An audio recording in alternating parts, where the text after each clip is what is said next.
Good afternoon, everyone. It is Wednesday, October 25th. It is 12:34. The order of business of today will be the Finance Committee for the Local Development Corporation, followed by the Local Development Corporation. And then we will have the Finance Committee meeting of the IDA, followed by the regular meeting of the IDA.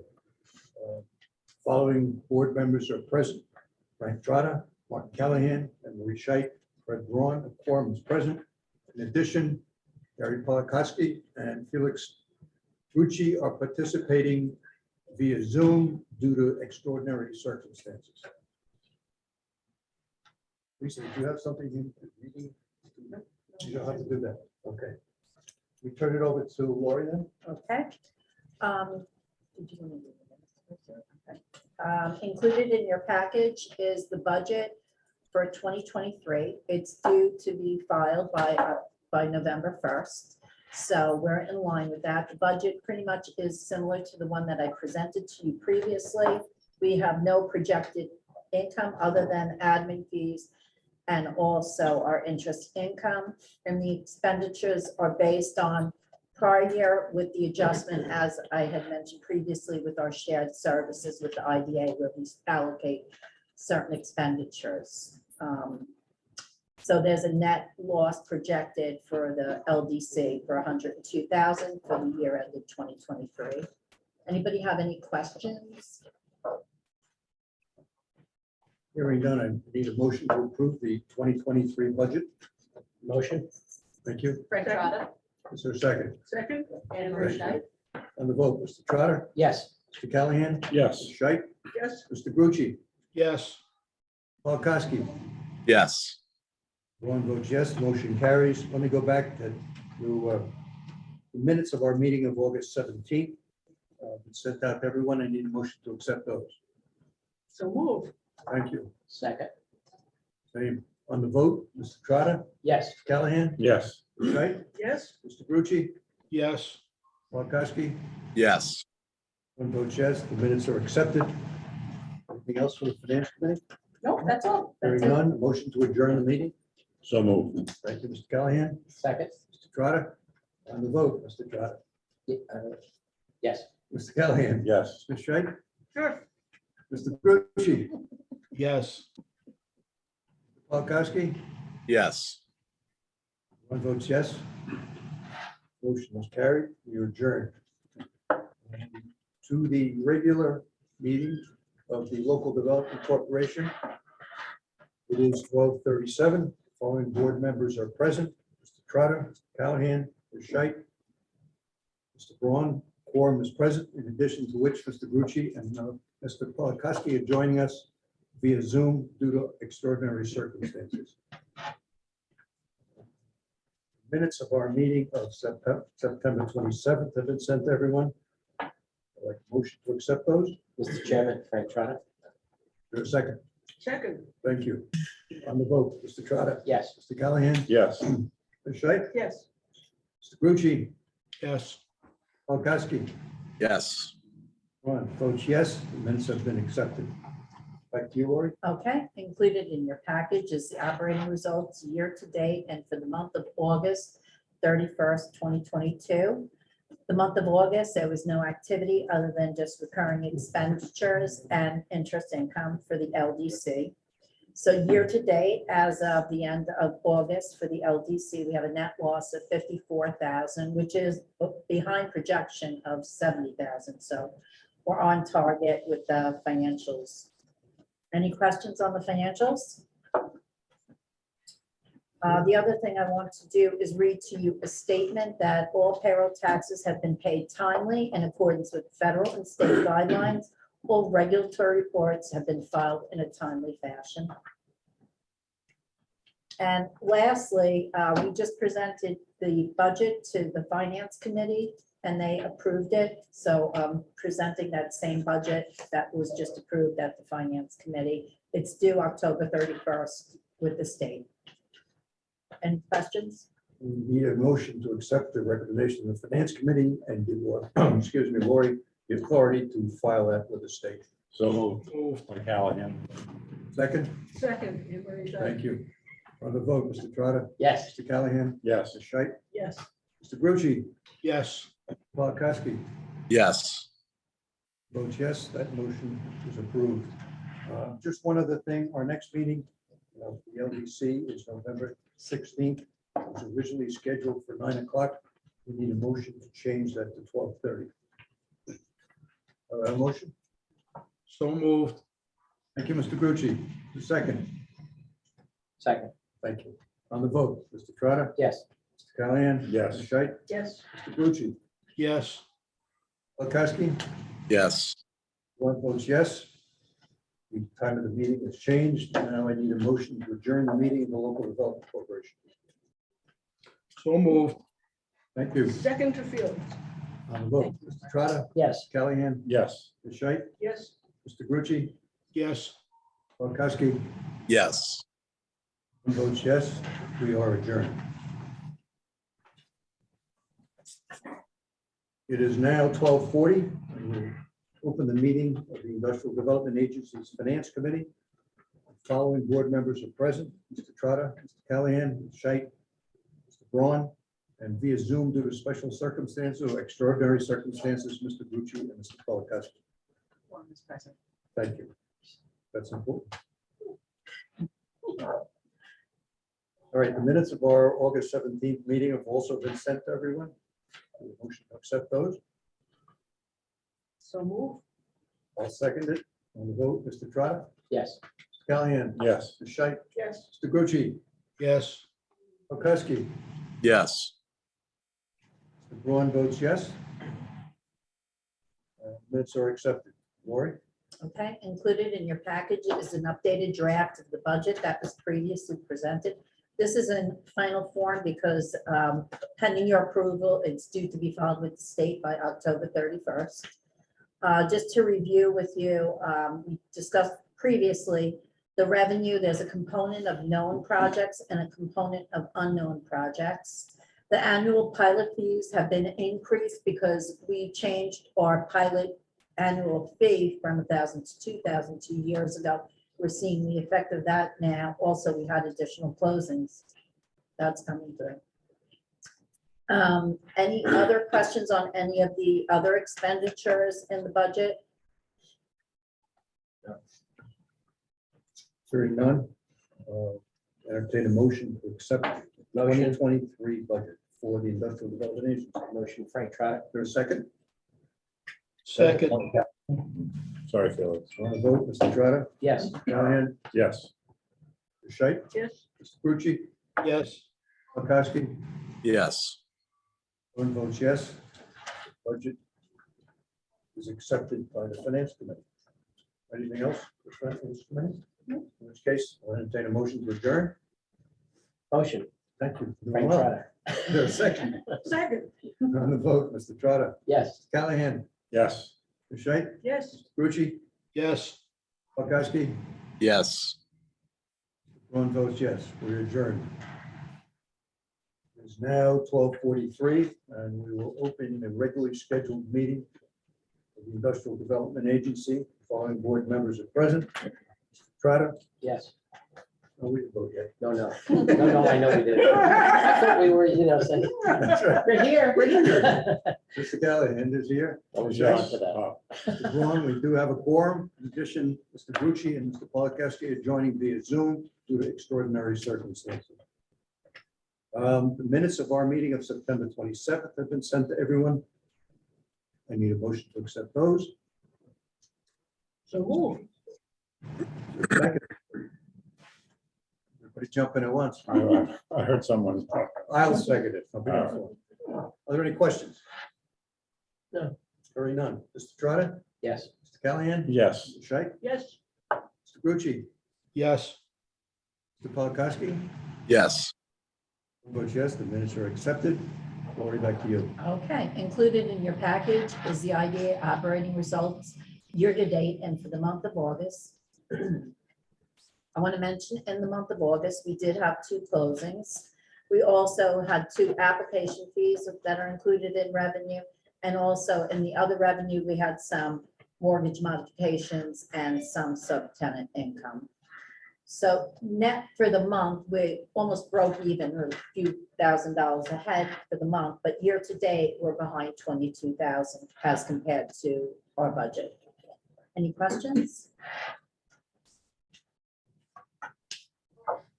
Okay, the next item I want to go through is I just want to read you something about our payments, that they're done in accordance with the laws and regulations. All payroll taxes and related withholdings have been paid timely in accordance with federal and state guidelines. All regulatory reports have been filed in a timely fashion. Lastly, I want to mention we had a meeting prior to this with the Finance Committee to present the budget for 2023. As presented, it's due to be filed by the end of the month, by October 31st. So it's included in your package, also in this meeting for your review and approval. You need a motion to accept the recommendation of the Finance Committee and give Lori and Lisa authority to file. I would make that motion. Thank you. For a second? I'll second. Well, Go Gus- ahead, Gary. Yeah. Good. I'm not sure who- I heard Anne Marie second that. No offense to whoever else seconded it. On the vote. Frank? Yes. Mr. Callahan? Yes. Right. Ms. Scheit? Yes. Ron votes yes. Mr. Grucci? Yes. Polkowski? Yes. Motion carries. Okay. Okay. So the next, I know that we have some guests in the waiting room, so I'm gonna try to go through all of this and get everybody in and out as quickly as possible. The first application we have on the agenda is for Holtzville Energy Storage. I think I see Rob, if you want to, and Neil, I can't totally see from here, but I think I can see. While they're joining, Holtzville Energy Storage LLC, this is a proposed 110 megawatt BESS system, a battery energy storage system, proposed for 5276 Expressway Drive South. So it's Expressway Drive South and Morris Avenue in Holtzville. It's west of the Island 16 Cinemas, just for reference. It's a partially vacant 60-acre parcel. This applicant has two other BESS project applications in front of this board, Savion and the Yaphank Energy Storage Project. And this is a $160 million project. They're requesting mortgage recording tax, sales and use tax exemptions, and a 25-year pilot. And Howard is representing the project as well, along with Rob and Camille. Do you guys have any questions for them? I wanted to just review the number of jobs. Oh, I'm sorry. Frank Trotter. I wanted to just review the number of jobs, and This this will not be, will not have any jobs. because We've been doing energy production projects, not for the job creation, although that's not really fair to say because there will be there will construction be jobs. jobs. Yeah, But there won't be the number in relation to, I a understand. full-time person on site there. So our, I can't think of what the name of the policy is, it'll come to me, but we have a policy that gives us sort of parameters of what to look at. And we did a whole section on energy production, recognizing that they wouldn't really create continuing jobs, Right. but that it's an important part No, of. I clearly our understand. Okay. But I wanted to see if there were jobs that were going to be created, because obviously it wasn't. What is there? And that's real question. I know it's not totally germane to the application, but it is a question. Howard, anything from your end? I'm a little confused. Frank, you're asking. Are there any jobs? I'm sorry? Are there any jobs that will be created out of this Yeah. project, even though it's not, on They- the- Yeah, during the course of construction, there'll be jobs created. And then intermittently, there'll be visits to the site where they have to replace battery components and things like that every 3 or 4 years, as I understand it. So there's temporary jobs that's created for construction, but not on an ongoing basis or on a daily basis that you would expect, like in a warehouse or something like that. Okay, That's not the, as Lisa was saying, and I that's get really it. not Yep. the purpose behind these kinds of projects. It's Correct. to support the industries in general, the economics in Yeah, general. and like I said, I do understand that. I was just curious if there would be any. But so thank you. Anne Marie? Just a question, Howard. Am I correct that this is near where one of the offshore wind sources of energy will be coming ashore? No, I'm not familiar with it, so I can't say. It says the Stone Center. Is that the old guy who Yeah. used to sell stone off the side of the Yeah. expressway? yes. Oh. Yeah, well, there you go. I know Okay. And that's been exactly empty, where- and that's been empty for, A long period of time. yeah. Yes. Okay. I clearly didn't- Howard, I have a question for you. 25-year pilot, is that something that we've done in the past? Your UTEP provides for up to 25 years. And bearing in mind that these projects are novel in that it's not as if they were done 10 or 15 years ago. These are all brand new projects. And in order to make them viable financially, they require long-term pilots. Also, in some instances, and not necessarily in every instance, there may be a PPA with LIPA that will be for the term of 25 years or less or more. But in order to make these projects viable, they require long-term pilots. That's how most. Does the pilots step up as the years go by, or does it get lost to inflation as the years go by? So Felix, what we talked about this maybe 4 or 5 meetings ago was a system, and I apologize, I don't have my notes with me, but off the top of my head, it's something along the lines of $2,000 per megawatt, someplace between 2,000 and I think 3,000 roughly per megawatt per year. So this project, let's just say it's 110 megawatt system there, and it's someplace between, I think, 2,000 and 3,000 dollars per megawatt. So just for quick math, I'm thinking that this is going to be $220,000 per year for their pilot for 25 years. And to the applicant, if I have my numbers wrong, I have my notes in my office. I'll get them. They'll be right when we put the pilot together. But that's the basic concept that we went over. And there was a range depending on the number of years that were requested. So a range from, like, let's say 2,000 to 2,500 for a 20-year pilot, or a 15-year pilot, 2,500 to 3,000 for a 20-year pilot, and 2,500 to 3,000 to 3,500, which I think might actually be right now that I'm saying it out loud, for a up to 25-year pilot. Under that formula, Lisa, if they decrease their megawatts for whatever reason, does the pilot diminish? You mean during this construction? No, during the 25-year period where this formula is determining the pilot payment to So the emergency services and schools and whoever else gets the pilot payments. If their megawatts, which they came in at, I think you said 100 megawatts, for whatever reason drops down to 80 megawatts in the 10th year, does the pilot payment decrease? no, we set our pilots at the beginning of the projects. They're set. And these battery energy storage projects, although the megawatts, I guess, they will adjust, they'll fluctuate just naturally because energy will be pulled out, it'll pull in. I assume that a little bit of energy will decrease. It's the capacity, it's what it can hold and what its intention is to hold. But that's going to fluctuate depending on the needs of the grid, which is kind of the point of it. But the pilot is going to be set, it'll be outlined for the project so they can see in 8 years, we're paying this. They'll have it all outlined for them, just like we do with all our other projects. Okay, thank you. Are there any other questions? Structure that's set up here is similar to others. As far as our agreements? Yeah. Yes. Did you guys have anything that you wanted to add? Camille, Rob, Howard?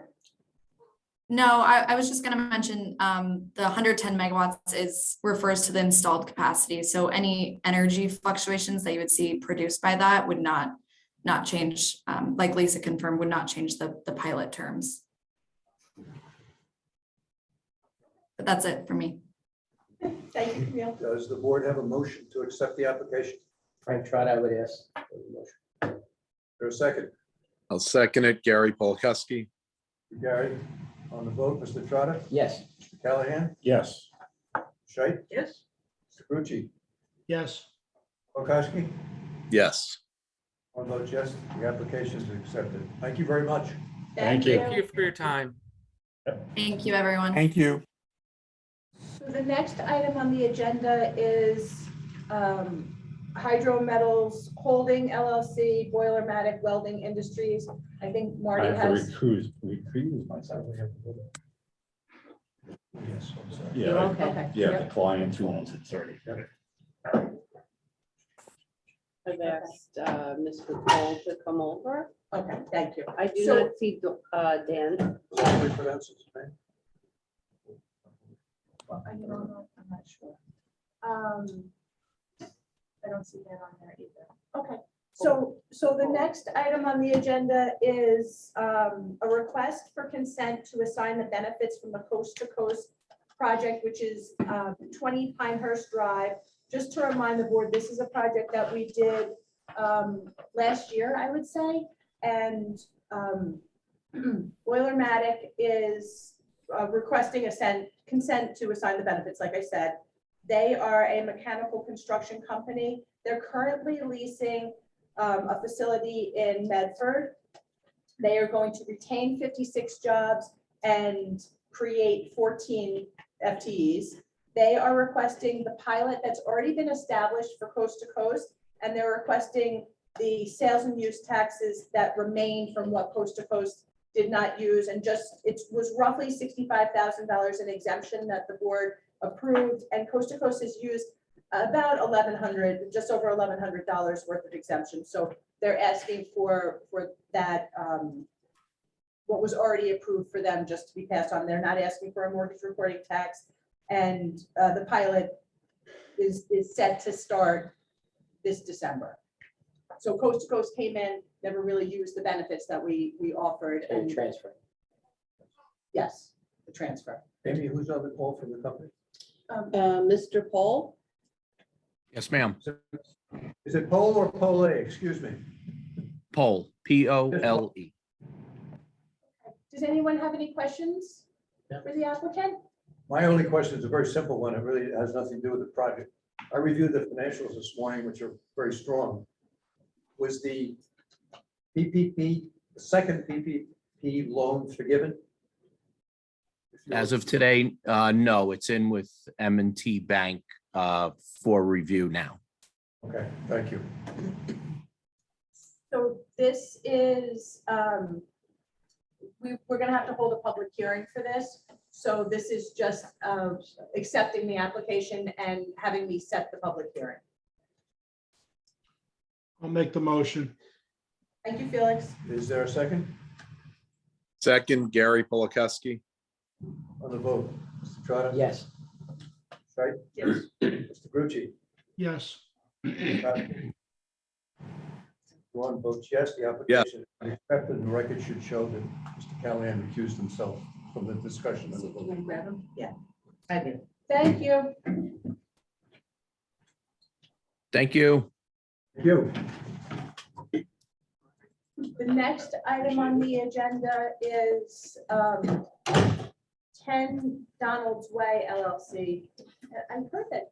I do not see Guy Germano or Mr. Mitchell Reckler I on. heard that guy was in the building. So, you know, let's just skip over that. Just give. Okay. give Guy- The next item on the agenda is Sunrise Wind. We have an application for 22 Research Way. I see that Amy pulled Amy in already, so we have Amy. I'm the, pulling in Andrew. this is 10 Donald's Way. No, I'm skipping No, that no. because Oh, I you said heard you're the skipping. attorney is in. Yeah, He the must be in the other room because I saw him when I Yeah, was so coming that's, in. There's two people in the auditorium. They I don't know are. what they're doing in They're- there. We'll see if that's. Like the lights are off and everything, so. All You right. know what it is? They were shut, so they didn't know. Amy, you can, maybe they get So which ready one are for we going to? I'm sorry? Oakville. Sunrise Way. Sunrise Way. Wind, Thank you. 22 Research Way, and you can take Camille and Rob out if you want. Okay, so 22 Research Way, this is a renovation and equipping of a 55,000, approximately 55,000 square foot facility. It's located on 4.5 acres at 22 Research Way in East Setauket. It's for an operations and maintenance hub for the Sunrise Wind project. So this is an offshoot of that project. This is a $37.8 million project. They're requesting sales and use taxes and a pilot. It will create 140 jobs. And I see that we have some representatives, if anybody has any questions about this project.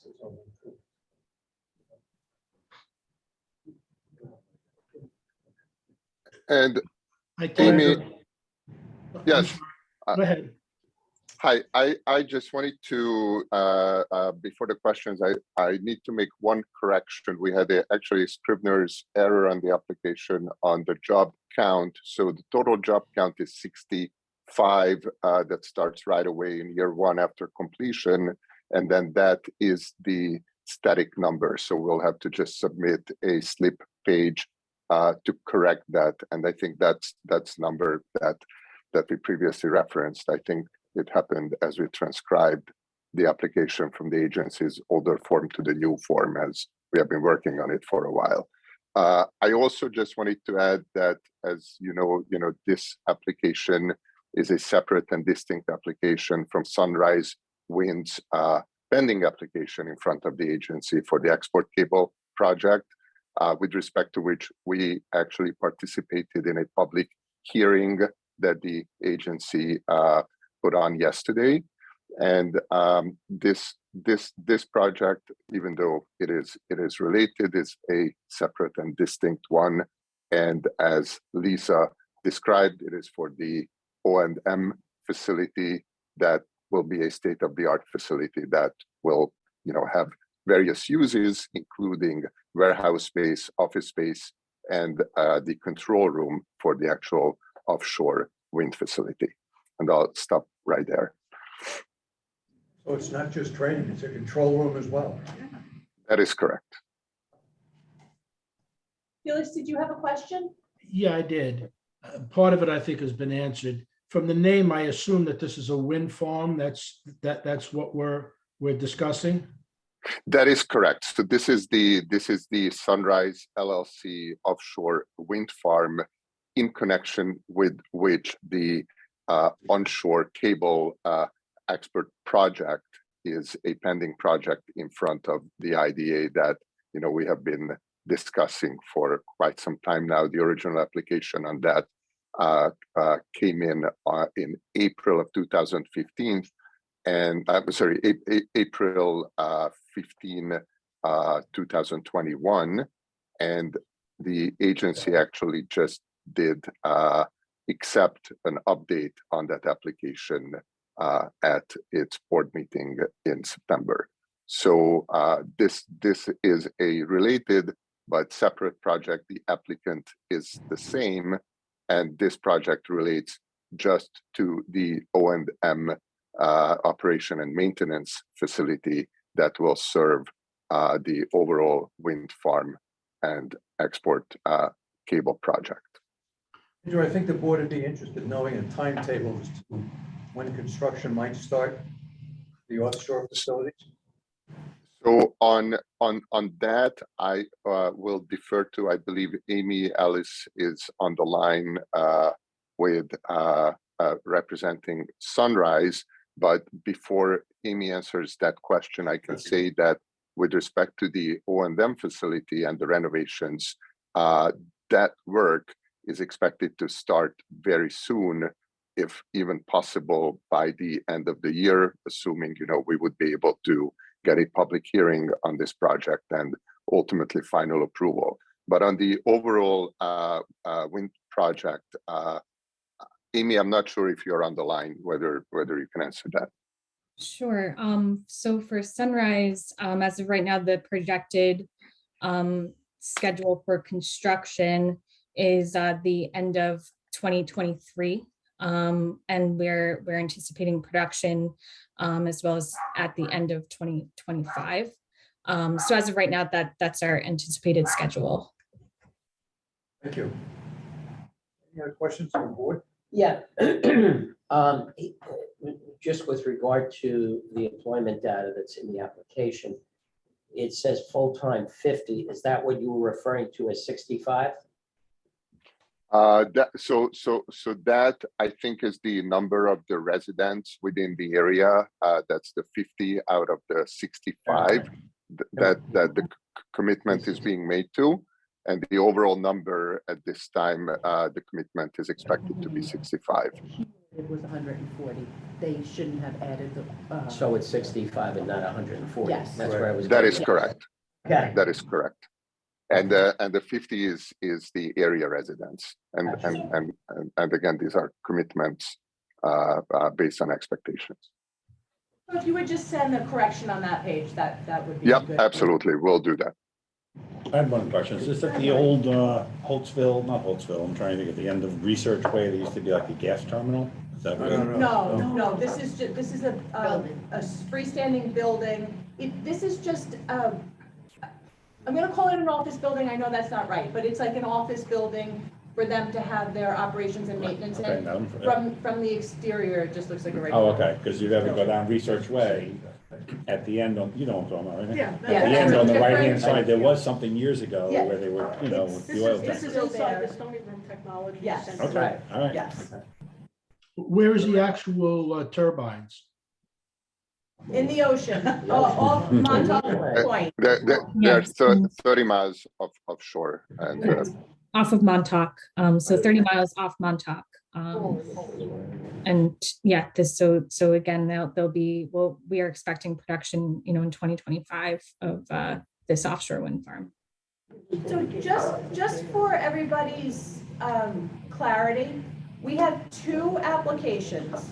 One is for the offshore wind project, but the piece that has to do with us is just, again, this isn't a technical term, but the extension cord, when it comes onto land and goes to the Holtzville Or down William Floyd, is substation, that right? down William Floyd, Yeah. down, Yeah, we had that description. exactly.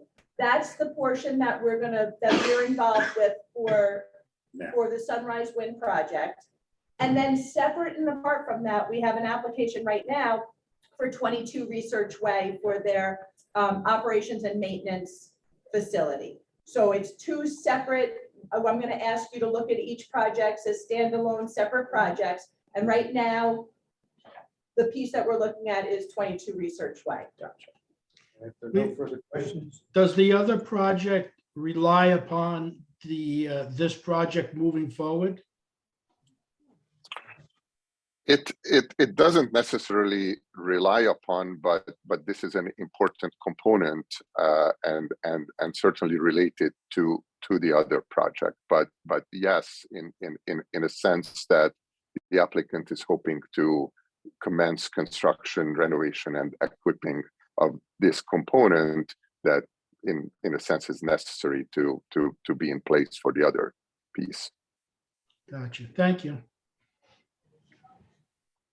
all right, a motion from the board to accept the application and give Lisa the authority to set up a public hearing. Frank Trout?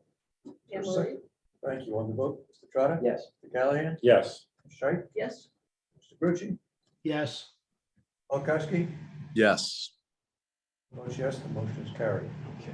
Back to $10 Way. Thank you. And we Thank just you. wanted to thank staff and the board again. Thank you. Thank you, everyone. Okay, so the next item on the agenda is 10 Donald's Way LLC. We have representatives here. I'm just going to give a quick overview. This is a project. It's planned for, it's located off Horse Block Road in Medford. This was for a long time, you've seen there was gates and an entryway, the beginning of a road. planned industrial park that never came to fruition. And so the idea behind this first building is to develop an approximately 141,000 square foot multi-tenant space. Reckler Equity Partners is in contract to purchase the full 73 acres, but this is just for approximately 11 acres of those 73 acres. Just so everybody knows, Reckler has R2 squared Patchogue, an apartment complex before this board also. This is a roughly $36.8 million project. They're requesting mortgage reporting tax exemption, sales and use tax exemption, and a 15-year pilot. The estimate is to create 35 full-time equivalent positions, but they do not yet have, unless it's changed, end users. And like I said, we have representatives here. So if you guys have any questions for our reps, or if you guys had anything you wanted to add. Guy, you want to introduce yourself? Yeah, Guy Germano, represent Reckler Group and 10 Donald's Way LLC. I have with me Mr. Mitchell Reckler, who is co-manager of Reckler Equity Partners. I just was I have a handout, which is a little bit more. Beautiful building. Yeah.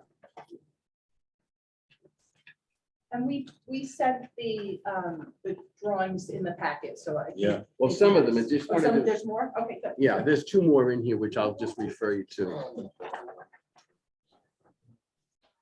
Now, you covered it, Lisa. This is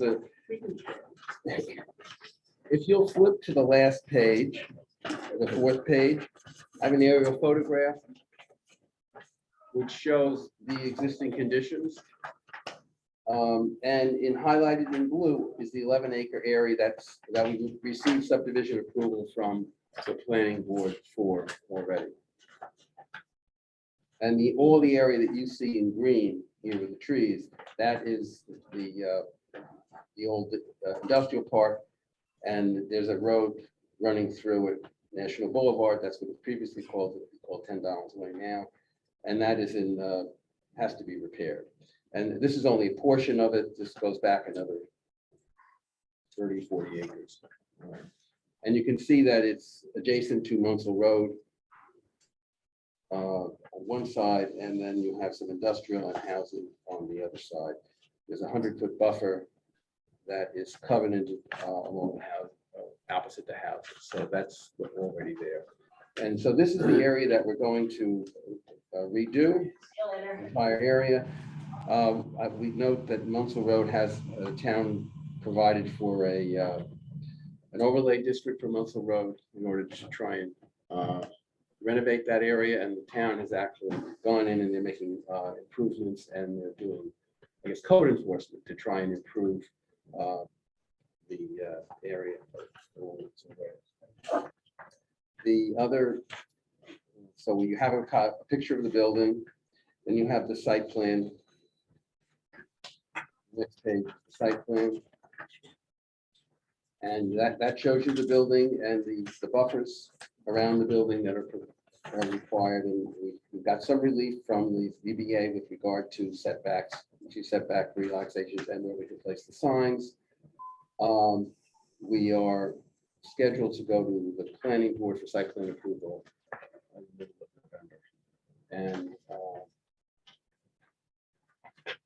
the third page shows renderings and photos of project that Reckler has done just completed out at Kabreski Airport, 377,000 square feet. And you can see the caliber of the buildings and the development, and this is what Reckler intends to do with this development as well. So this is the first. We think it will be an important addition. This is small warehouses, not one of the big warehouses. It's not meant for that. This is for the bread and butter of the Reckler operation, which is renting buildings to tenants of all different sizes and different buildings. They own over 100 buildings, and commercial buildings, and they lease all of those to various size tenants. They can move tenants who outgrow a building into another building. So they manage this very well. This is part of what they want to do, create another industrial park and manage it the same way as they manage all the other buildings, and they keep everything up. So any questions? Guy, I should know this, and I don't, is that hook up to a sewer dish? Yes, this is hooked to a sewer district. It was originally hooked up in 1990. It was, 1990, because that's when the road was put in. It was approved in 1990, and then the road was put in after that. And we have the allocation. It's all been, it's all there. Does anyone have any questions? I must admit, I have not been out to Nebraska. I have been through Gray Barn. This is a residential complex in Amityville, which is pretty spectacular for those that remember what that area looked like beforehand. And I think the Patchogue project is also going to be referred to as Gray Barn, correct? Yes. Yes. If you're out in the Hamptons, take a I've been many times. Yeah, so you've seen it. I know you lived. Oh, through yeah, it. it's I've right. driven by it, but I've never gone through it, Yeah. so to speak. You need public hearing authorization on this too, or not? Okay. We need a motion from the board to accept the application and give Lisa the authority to structure or set up a public hearing. Motion. Seconded, Gusky. Thank you. On the vote, Mr. Trotta, Yes. Mr. Callahan, Yes. Ms. Scheit, Yes. Mr. Brucci, Yes. Koski. Yes. One votes yes, the application and the authorization for the public hearing. Good luck, guys. Thank you so much. Thank you, guys. Thank you. Yeah, but- Take care. Have a nice day. Okay, the next item on the agenda is a resolution for WF Industrial 13 LLC. And just to, this is a final authorizing resolution. In your packet, we provided the cost benefit analysis, the proposed pilot, a feasibility study. We did have a public hearing Monday, I think. Comments from that public hearing were included in the packet. And just to remind everybody, this is approximately 130,000 square foot spec industrial facility. And this is a final authorizing resolution. Does anybody have any questions?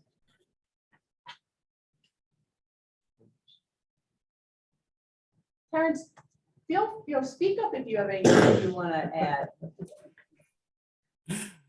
I have nothing. I think you covered it. If there's anything Okay. specific you want me to talk on, I'm happy to talk on it, but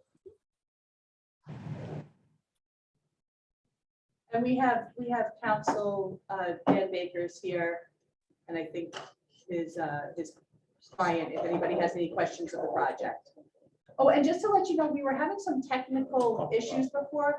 Dan Dornfeld, who is counsel for the Hydro Meadows Holding, was on and could hear us, but for some reason we couldn't see him. So we had him leave and come back in. So Dan was here if we had questions. There are no questions. Motion for the board. This is the final authorizing resolution for WF Industrial. I will make the. Sure. Yeah. Resolution.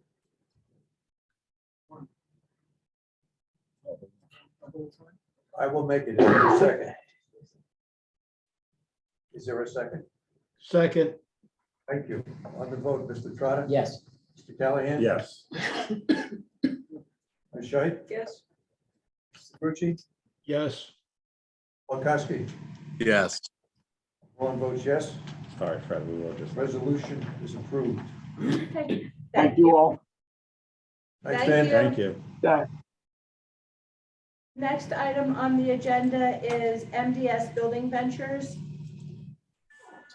We received a request to increase their sales tax. Included in your packet is the CBA.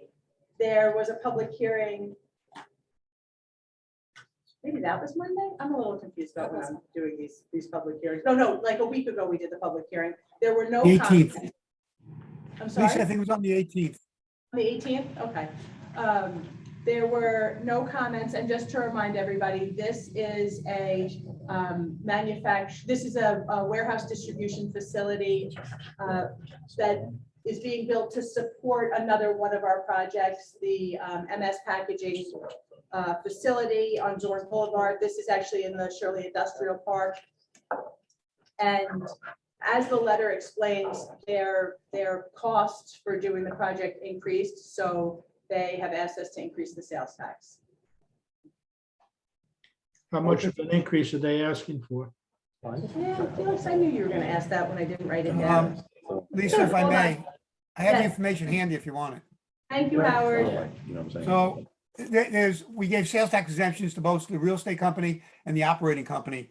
And the real estate company needs additional $127,000 and the operating company needs another $172,000. So that the total for the two will be, for each of them, I should say, because they're separate, will be $517,000 for the real estate company, for the construction, et cetera, and for the operating company, $207,000. How big is the warehouse that they're building? 140,000. Square feet. Yep. That's a lot of sales tax exemption, It's a big building. I guess. We're just looking for the. That's happened in the last one. If I pronounce it for you, so, okay. Hold on, it's in here. I just saw it in my packet. Okay. And I believe it too. Could be out of order or something. Lisa, would you know if this project was part of the study that we recently had done as part of the 5 that was in the pipeline? This would not be because this isn't a spec building. The end user is going to be in the building. They came to us and said they needed warehouse space to support their operations. So this is a different animal, in my opinion. Okay, thank you. Thank you. Thank Is you, there a Amber. second? Second, Marty Callahan. Vote, Mr. Trotter, Yes. Callahan, Yes. Mr. Strike, Yes. Mr. Grucci, Yes. Polkowski, Yes. on votes yes. Thank you. The next item on the agenda is AESS Castle LLC. This is a battery energy storage system project that is proposed on the town's, on a town facility. You actually closed on this project a while ago, but they wrote to us and said that they need more time to complete their project. They've asked us to extend their completion date to 12/31/24, and they're requesting an increase in the sales and use tax exemption and an extension of the use of that sales and use tax exemption also to 12/31/24. So that's the resolution. Why the extension? They need more time to build it. Okay. Any particular COVID couldn't get supply? I just. Probably go with supplies because it says they should be up by now. Yeah, because we never started. That's an honest answer. That is true. Time is money. Time That's on the town property at County Road 83, just before you. The get to the Castle west side. trucks I'm used to. glad Yeah, you're here. right. Yeah. Right, so we just extended it. If I don't know if anybody saw in the Q&A that there's somebody who's just made a comment. All right, we don't take there's no comments in the Q&A, so that's not, we don't allow public comment during our board meetings. That's the public. So that's Okay. a public hearing. If they Got like. Okay. Thank you. Is there a No motion? problem. EESS Castle LLC. So moved. Thank you. Second. Second. Mr. Trotter on the vote? Yes. Mr. Callahan? Yes. Mr. Scheit? Yes. Mr. Grucci? Yes. Polkowski? Yes. On votes yes, the motion is carried. Okay, the next item on the agenda is Holtzville Industrial. This is One Corporate Drive in Holtzville, and their, one of their subtenants, Winfield United, put in a letter that was included in your packets. Winfield Solutions is being purchased by Heritage Landscape Supply Group, and they're basically asking your approval for Heritage Landscape Supply Group to be the new tenant. They certified us that they would maintain the 10 jobs that Winfield Solutions has in the facility. So there's no change in anything other than the ownership. Yes. I would make that. Jillian is on. And we have a representative. Oh, there. Hi, Jillian. We have a representative if anyone has any questions. Jillian, anything you care to add? No, so I'm a representative from ownership, and Winfield's been our tenant for a number of years, and they're being acquired by another company. Okay, Frank Trotter motion. second, Second. So good, Em. on the vote, Third. Yes. Mr. Trotter, Mr. Callahan, Yes. Mr. Strike, Yes. Mr. Grucci, Yes. Mr. Kowski. Yes. One vote yes, that motion carries. Okay, thank you very much. Thank next- you. Thanks, Jillian. The next item on the agenda is integrated structures. Again, this is a request for an extension of their sales tax, the use of their sales tax exemption, and also an extension of their completion date. So their letter was included in the packet. Integrated Structures fabricates steel parts for public projects, and they asked us to extend their completion date and their sales tax to 12/31 of 24. They planned to add on to the facility. They still plan to add on to the facility, but due to, I think it, they explained in the letter, it may not say COVID exactly, but COVID, employment issues, supply chain issues, they weren't able to complete the addition. And so they've asked for additional time.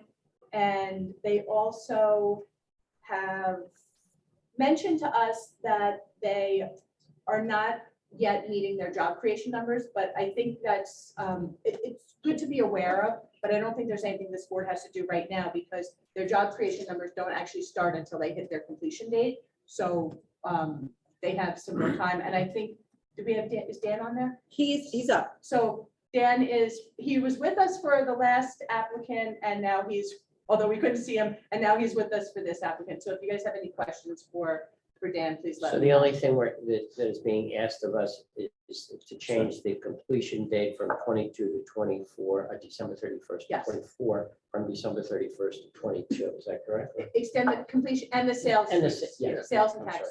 Yes. exemption. And everything else remains the same. Yes. Motion. Make the motion, Felix Grucci. Thank you. I'll Second, second. Gary Polakowski. Trotter, Yes. Mr. Callahan, Yes. Mr. Strike, Yes. Grucci, Yes. Kowski. Yes. One vote yes, motion carries. Thank you. Dan, did you have anything you wanted to add? No, just to assure the IDA that the plans are going as they planned. They're creating jobs, they're doing business. It's just with COVID and supply chain issues, it has upset their time. Everything is going as according to plan. And they've even reached out to the IDA. There's plenty of jobs. They're looking to hire people. So whatever help the IDA can do would well. That reminds me, we actually have, we're working with them with both Suffolk Community College and Department of Labor. And I have Amy and I are meeting with Cynthia Cologne next week to see if she has any programs that can help not only them, but a bunch of our other projects as well. So She is from where? she's from the MR. Manufacturing Technology and Resource Center. Okay. Oh, yeah. Oh. Well, that's excellent. We did the resolution, so Yeah. we're good. Okay. Thank you.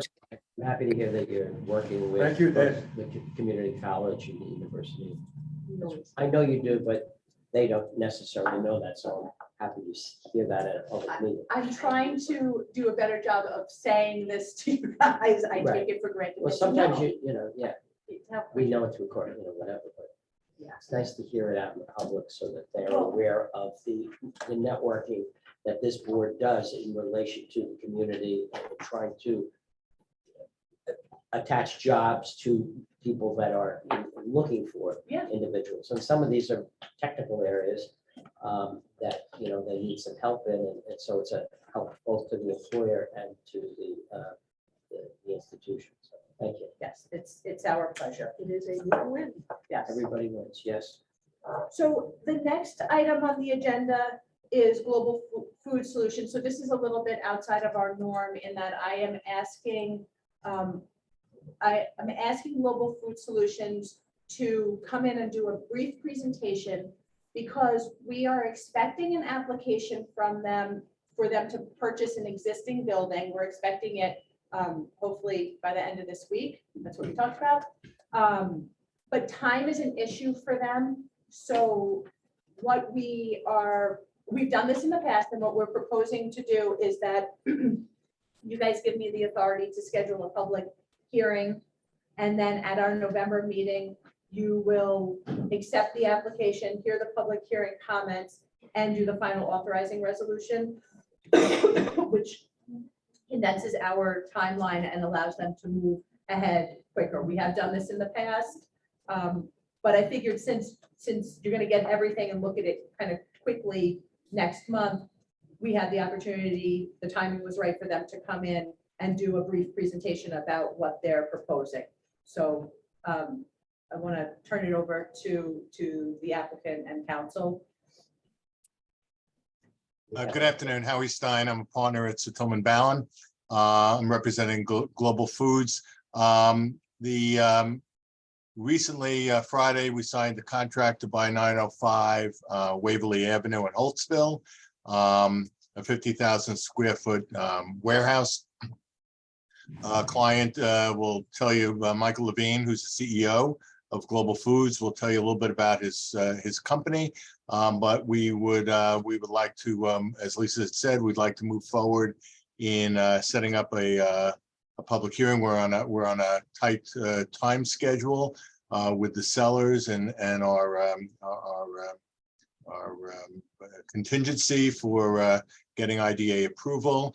And I'd like Michael to give you a little background about their company and what they plan to do in the Holtzville facility. The location of it is where? Waverly. 905 Waverly. Was it previously anything else at that It- location? That was Weiss Instruments, and that was a project many years ago. Okay, It's now a vacant building. okay, thank you. Awesome. Thank you. And thank you to the board for making a few minutes for me this afternoon. My name is Michael Levine. I'm a Long Island native. I was born and raised in Comac, New York, and I'm one of the founders and the current CEO of Global Food Solutions. Our company is devoted to developing, manufacturing, and we do distribution of affordable, wholesome, and sustainable food products, primarily for the K through 12 school food service industry. We're a privately held, family-owned business comprised of just myself and my dad, Mitchell Levine, as the two only owners and operators of the business. Global Food Solutions' primary market is servicing the K through 12 food service industry with our 7 different trademarks and over 200 different products. The company today offers a variety of products ranging from shelf-stable grab-and-go meals, which may be handed to the students as they come off the bus in the morning, all the way to frozen, pre-assembled grilled cheese sandwiches, which are packaged in bulk and baked off at school locations prior to serving to the students. Our products range from shelf-stable, refrigerated, and frozen goods. And additionally, we offer goods in both individually packaged servings and bulk offerings for schools. Today, the company primarily operates in the Northeast. Some of our customers range from New York City public schools. We service the Long Island Co-op, which comprises of over 70 districts here. And we also service many schools up and down the Eastern Seaboard, such as Raleigh, North Carolina, Newark, New Jersey, Boston Public Schools, Philadelphia, and many others. Currently for us, our products reach approximately 7,500 schools across the United States, which is primarily focused in the Northeast on a weekly basis. In 2021, we opened our first manufacturing space in Hauppauge, New York. And over the last 12 to 13 months, we've hired over 25 people as we continue to grow that expansion in our K-12 space. In 2022, we find ourselves continuing on this growth trajectory or being asked by the current schools and customer base to continue to expand our products and offerings for use in their programs. Currently, the space that we rented in 2021 allowed our programs to get started and launched, but it is simply not enough space for our company to grow and meet the current demand potential of providing millions more servings to students and schools across the Metro New York market. And this is how we stumbled across 905 Waverly Avenue in Holtzville. We wish to work with all the parties involved, and we're working actively with the USDA and school food programs to be able to expand our manufacturing capabilities here at home for us in Long Island, New York. And I'm happy to answer any additional questions and provide some context. Just want to provide a nice high-level overview of who we are and what we do. Thank you. Oh, I'm So sorry. I just wanted to add, sorry, just for the board, this falls into our adaptive reuse policy. What were you gonna ask, Frank? Thank you for the presentation. How old is your business? I didn't, We're over 15 years old from incorporation. you're in Hauppauge right now? Is that what you're? Yes, we have our corporate headquarters is in the Hauppauge Industrial Park on 159 Adams Avenue. And we also have a production facility on the other side of the industrial park at 50 Constance Court. Are you gonna maintain that addition, just to, you know? No. We're going to move Okay. both facilities in Hauppauge to the new facility at 905 Waverly Avenue. And you said you have about 25 employees presently? I have about 40 employees presently in my core business, of which 25 of those were hired in our production facility over the last 13 months. And we intend to hire at a similar pace to what we have done over the last 12 months through the next 24 to 36 months as we continue to expand. So your growth in Brookhaven would be to go from 40 to another 25? Is that what I understood? Yes, on the low side, we're projecting anywhere from 25 to 30 jobs in the first 2 years creation. But very honestly, we think we can achieve much more due to the high level of demand for the products and the continued growth in school food programs, specifically due to changes that have gone on from COVID and are implemented for long-term forward-looking use. And what are the type of jobs that would be created you know, and the range of salary that would be paid? Certainly. We're going to be creating a variety of jobs, everything from office in terms of, you know, corporate management type jobs, all the way through to production line, warehouse work.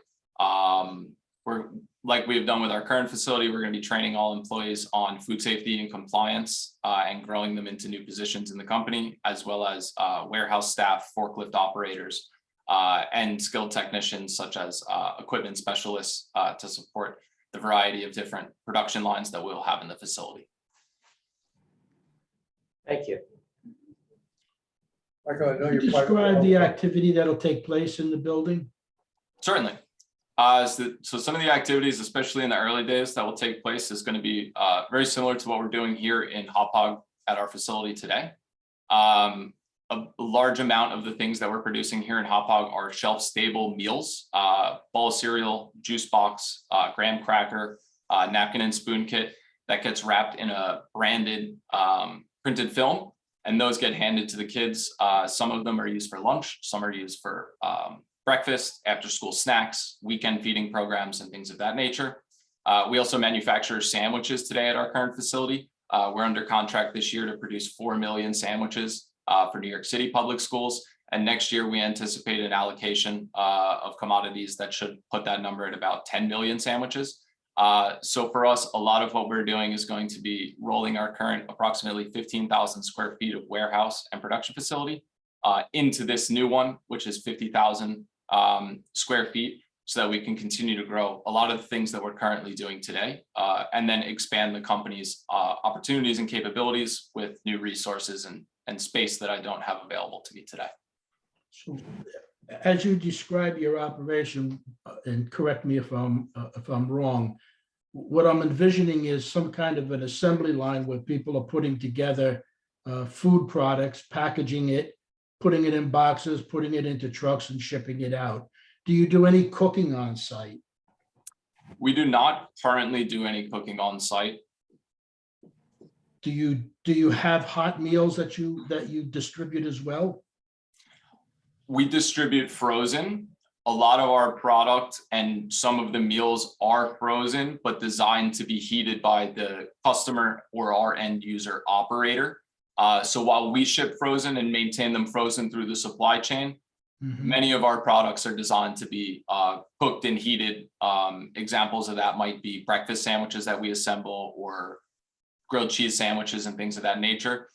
We assemble them all in temperature control. We store them frozen, ship them frozen through the supply chain, and then our end customer heats those prior to serving. Gotcha. Thank you. Are you licensed through the health department, Department of Agriculture? Who oversees your operations? Yeah. So because we have such a large variety of products, we fall under a variety of different compliance levels. We meet with the USDA and the FDA regularly for school nutrition. We meet with Food and Nutrition Services, part of the Department of Health and Homeland Services, FNS. And then we also work with the USDA for the processed commodity programs. I myself am a food safety auditor for the top 2 independent food safety agencies, AIB, American Institute of Baking, and SQF, Safe Quality Food. We additionally validate all of our supply chain externally with third parties, and we meet with those guidelines as well. So for us, we fall under a lot of different layers of regulatory compliance and guidelines, but typically it's a little more state and USDA and FDA focused rather than on the local town, for example. Like we're not required to have like a restaurant where the local comes in and you get like a letter grade, for example. We have a similar process, but it's done by either the FDA or the USDA, depending on which product they're reviewing. Right, so you're not licensed through, you have no requirements through Suffolk County Department of Health. You're regulated at a higher level. Got it. Correct. When in the past, when we went to Suffolk County, they've changed over the last 10 years, the food landscape as a whole, not the Long Island landscape. And they basically put people like me up on the higher side so that it limits the kind of burden, if you will, on the local agencies. I know you're privately held, and we'll see some information when you submit the application. Would you give us an idea of the volume of your company overall? In regards to cases, sales. Last year, we did over $20 million in sales. Thank you. I think Anne Marie has a question. She's been trying patiently. Are you in a position to buy from any of the local growers out in the East End? Yes, we do. We buy a tremendous amount of product locally here in New York. And actually, the building at 905 Waverly is located 5 buildings down from one of our manufacturing partners here on Long Island that we've worked with for over 10 years, Harvest Bakery. They produce some of our products and bake muffins for us and other goods. About 30 to 40% of their production actually is purchased by our company. And additionally, through COVID, we worked with them because our business does a tremendous job in meal kits, and they're more a commercial bakery. So as we know with COVID, companies like theirs received a little more of the blunt end of the stick, quite honestly. And we actually work with them to onboard them during COVID to keep their employees working and keep us having additional meal kits, which were very needed during the height of the pandemic. So for us, we work with a ton of local businesses. We have a whole host of local vendors, from packaging to film to trucking to certain finished goods for us. So yes, we buy a ton from the local community and work with over a dozen local suppliers and businesses. Terrence, any questions at your end? Nothing for me. I guess the only thing that jumped out at me was the moving facilities from Hop Hog. We'll just have to make sure we send the abandonment letter before this goes to the board for authorization. And Michael and Howie, in your application, please just make sure you kind of clearly identify why this move Hop Hog is an important move to sustain your business and grow it moving forward. And Terrence, when we met with them the other day, we asked that they just qualify whether they're in Islip or Smithtown, because they're like right on the border, so. Okay. Yeah, we that'll know be who to good. send the letter to. Just send letters to everyone. Yeah, let them straighten it out. What is the completion date if the process went as as you've outlined earlier? So that means at our November 16th board meeting, I think is the date, you'll do the final, assuming everything moves ahead, you'll do the final authorizing resolution, and then that gives, basically gives me the authority to sign the documents at the closing, and so we would be poised, ready to close when they're ready to. Okay. And then, part two is when would you be coming into Brookhaven and leaving? Within 30 days of transaction closing, our team has a plan in place that because the warehouse and office is vacant currently, we can initially move within the first 30 days all of our dry storage and dry meal kit assembly and things. So we anticipate moving that practically immediately, beginning production out there. And then over the initial 1 to 2 years that we're in the facility, continuing to invest and scale up. We do plan to invest in building a freezer off the back of the facility.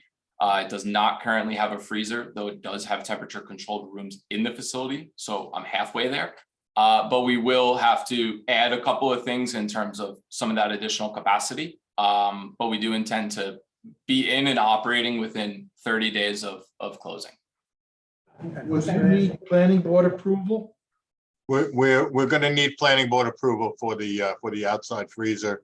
And the closing is scheduled for sometime early in the year, January or February is what we're shooting for, depending a little bit on some timing issues. Financing, they're getting financing from the USDA. There's a USDA program that's supporting the acquisition costs. So the timing is probably, I would guess, in February or early March. To be in and operating? To close, and then Michael said to Close. The goal is February, and the operation, as Michael said, would be within 30 days, 45 days after that. If everything stayed on schedule, that date would probably be about April 1st, that we would be in and operating. I'm a little shaky on the planning board piece. Do you need the planning board's approval for the work being done internally to move the operations over and get up and running? We do not believe so. No. Felix, they're gonna need the planning board approval to add on the freezers, but and correct me, that you will need a change of use application, so that is something that you guys should be working on, but correct me if I'm mistaken, they can move into the facility, operate, and then add the freezers on. So they want to get in, get going. So even if they're there for a few months while they go through the planning board process and then start the construction. So that's sort of the way it's going to run. Okay. That's correct. I wasn't clear if you needed planning board approval to doing the internal construction work in order to meet, fire and building codes. No, for us, the facility is incredibly well structured with the business that was there prior. That for about 40,000+ square feet in the warehouse space, we don't need to move a wall, rerun any power or electric or anything. And then there's only small cosmetic updates, even in the office. I don't need to move a single wall or anything like that. Just, it needs a little love, and we're prepared to give it that. My last question, Michael, and you might have said this earlier, and I apologize if I No didn't worries. catch it. You have, currently there are employees in your operation. In addition to the current number, and if you can just identify that for me again, how many more full-time employees will you be adding? Yes, so currently today, Global Food Solutions has just over 40 employees. We intend in the first year to add a minimum of 12. We think we will exceed that. In the second year, we plan to add another 12 to 15, and we think we'll exceed that as well. And that's just due to primarily for us, about 12 to 15 people operate one line and one production shift. And with the increase in space, having 300 to 400% more space, we feel very confident that we can achieve much more than those numbers. But we very much know that we need to keep adding at least one production line plus a year. Michael, if I could just add, does that include the employees from Advantage Marketing? That does not. I'm sorry, Howie, no. All right, so there are additional, there's an additional company that's operated by the Levine family that's somewhat related. Could you just explain that a little bit? Yes. So out of our two facilities, one is the production facility. I'm going to stick that one on the side.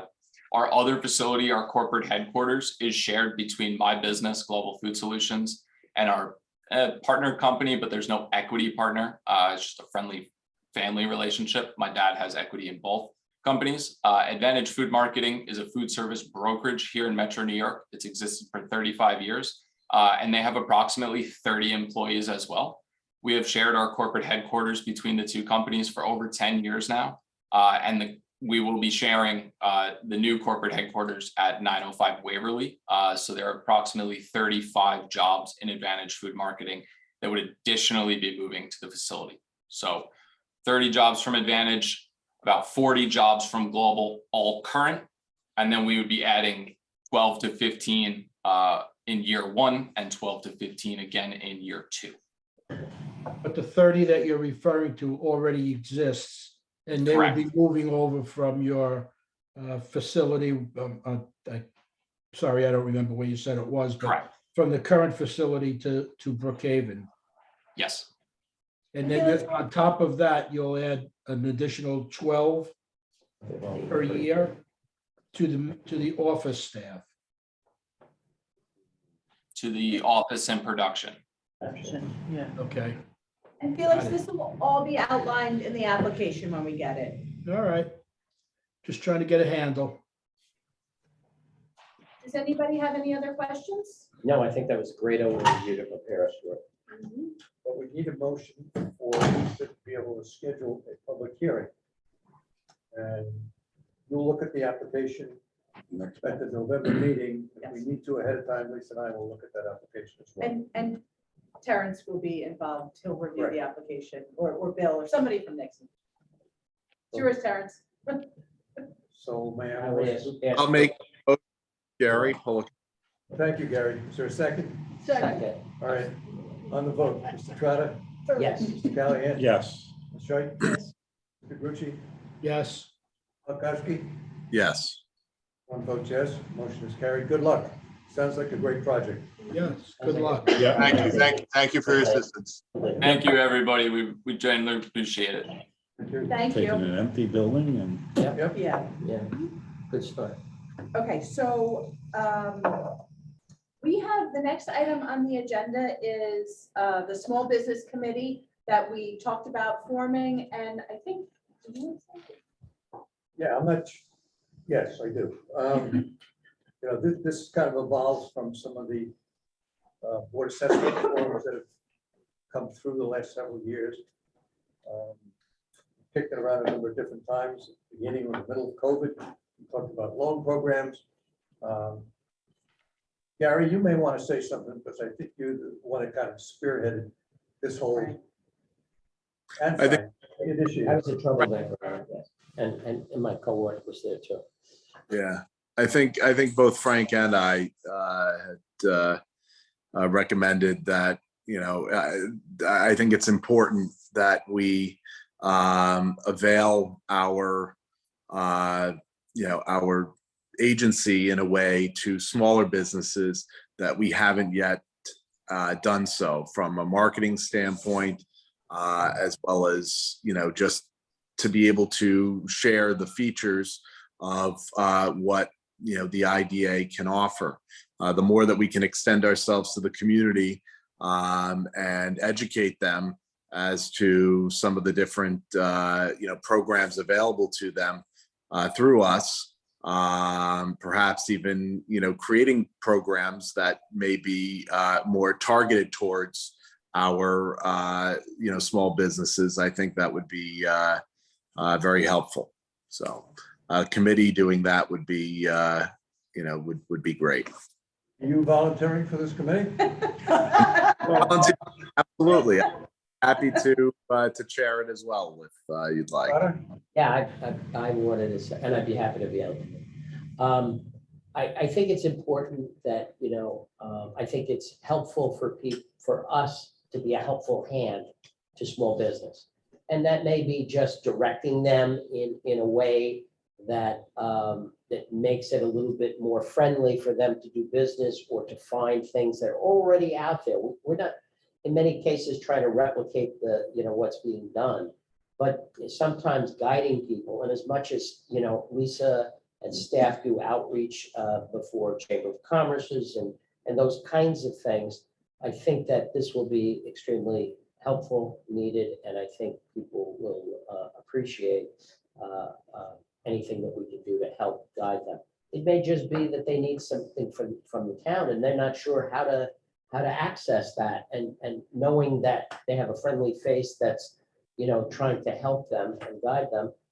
I think that would just be important also. I can tell you, my name and contact information is still listed under economic development on the town's website, so if they get to that, they will get to that. What could we do as an IDA, Well, for small businesses? yeah. Like, there's other IDAs on Long Island. Do they do anything that we're allowed to The do? programs that we typically do not apply to small business. Yeah. Okay. There are some IDAs, Babylon in particular, that has a number of programs that apply to small business. I think what we ought to do is, for Gary, Frank, Lisa, and I, get together, for half an hour in between meetings. And then, so we have an idea, or I have an idea of which direction we may be headed in, and we can structure something that makes sense. That'd be great. All right? Does that Yeah. sound right, Gary? And maybe we could get some information from Babylon or some other IDAs that are doing things for us to. As far as I know, they're the only one. that really Anywhere else in the is. state. Well, I think we can define a scope to the committee, ourselves. I mean, it would be great to be able to, benchmark and best practice what a small business committee would add to an IDA, but we can also perhaps, pioneer and pave the way for this because our small businesses, are the lifeblood of the community, in addition to obviously all the projects that we are involved in. So to be able to, help them, especially in lieu of not having an economic development department, right?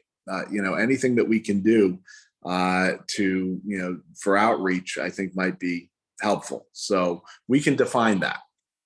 Let me suggest this. You and Frank and Felix, if you want to join the Yeah, committee. anybody else who wants to. I'd love to, but I know I wouldn't be able to commit myself to it. Understood.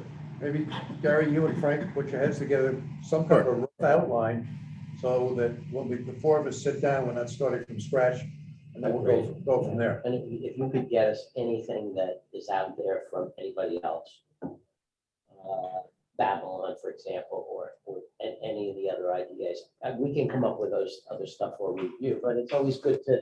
We may even look and say, no, that's not for us. But at least it's a place to. One thing we're not going to do is go into a loan program or revolving loan fund. I don't even know if Is that what they do? We know you didn't like that, Fred. How do you feel about that? Tell me again. There are upstate IDAs that do have revolving loan funds, but they got money from a different source many years ago. It has grown, but some of those loans actually get paid back. And but it's almost impossible to replicate that now. And we're not lenders. I mean, Yeah. some of us may have been in our former life, but we're not set up administratively to do that. But happy to meet with the two of you. and we'll go from there. Anybody has any ideas, if you float them to us, we'd be happy to explore them or talk to them further. Okay, so I'll reach Frank, out. my only suggestion would be careful that the committee doesn't get perceived by the small businesses as being an expediter for them. And then, you find yourselves running around doing advanced work with the planning department, et cetera, et cetera. No, but. Just be That's careful. what I was talking, yeah. I hear you. And no, we don't want to be an expediter. They need to hire an expediter if that's what they want. And I'm sure Lisa would make that clear to them if. We're if that's the economic point. I mean, development. it- We don't want to take away other people's No. jobs. We're supposed to be creating jobs. Yeah, I know that wouldn't be the intent. I'm just concerned about the perception from those we would be seeking help from us as to what their thoughts might be of us. well, good point. And certainly it's something that we wouldn't want to get into. I agree.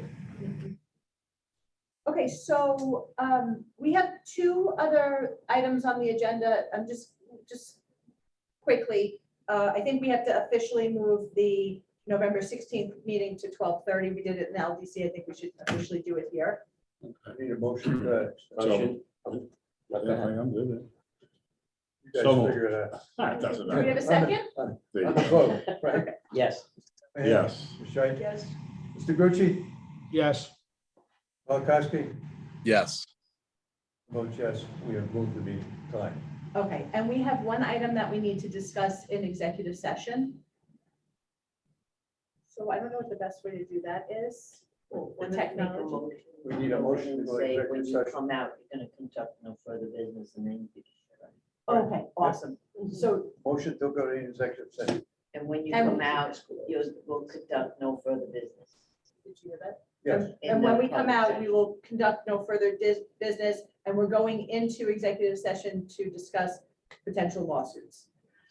What Lisa just said. I would be happy to make that motion. Okay. Going into executive session. Call the vote then, Mr. Trotter? Yes. Yes. Mr. Scheid? Yes. Grucci? Yes, for those of us on Zoom, are we going to get a new link? We'll send around the call-in number. Might be just easiest. Okay. Do that? Can you shut everybody out? Yeah. When you finish your vote. Get ready Oh, I think we said. We have. we did. Did you finish the vote? Yeah, we did. Okay. Wasn't? I don't, so we're not coming back, so No, we're we're adjourning done. the meeting after this, so we Yes. can close down the meeting. And then we will send around the conference call in number. Sorry, I didn't even think to do it earlier. I think, Lisa, I'm no expert at this, but I think you have to come out of executive session and then close the meeting. Right, but we're That's gonna correct. conduct no further business other than closing the meeting. Yeah. Right, so we don't have to. Annette's there? Oh, And that's here. Yeah. Yeah. I hadn't heard her all day. I was, okay, I'm glad she's Very quiet. We haven't heard you either, Howard.